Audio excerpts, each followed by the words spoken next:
You did bring up a interesting name, someone who's very controversial in wrestling, but they're also very knowledgeable and have a long history. Jim Cornette.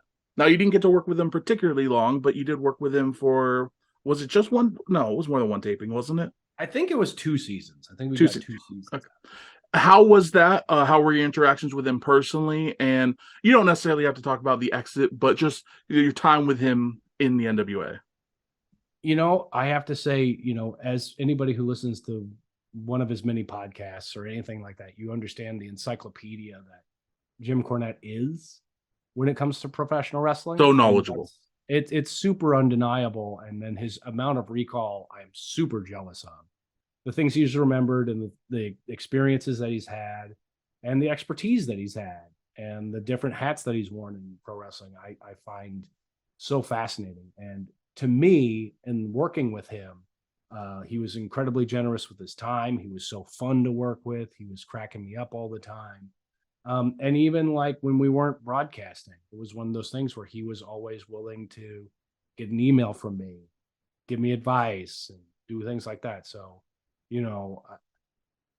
Jim's a controversial figure, and so people shouldn't be surprised when he says controversial things because that's what he does.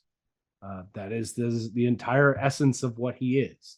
But as far as a broadcast partner and a guy I got to work with, I feel like I learned a lot working with Jim. And I'm honestly very fortunate that I was in that position and I got to do something that at this point I don't think anyone else is ever going to get a chance to do. It doesn't seem like he has any interest getting back into working in the wrestling industry.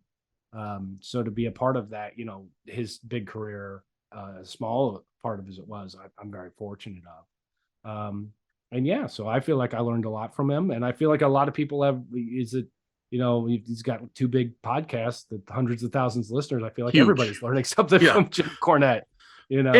I think it's important to state because again, there is all the controversy, and he does say controversial things, but his career was incredible. The Midnight Express and his work there was next level, and a fun full circle moment. You talked about SmackDown making you a fan.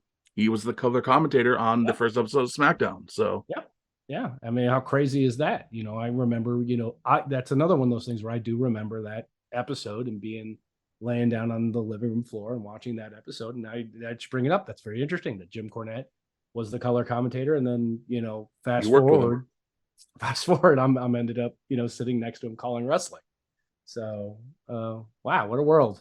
Very cool. Life. It's crazy.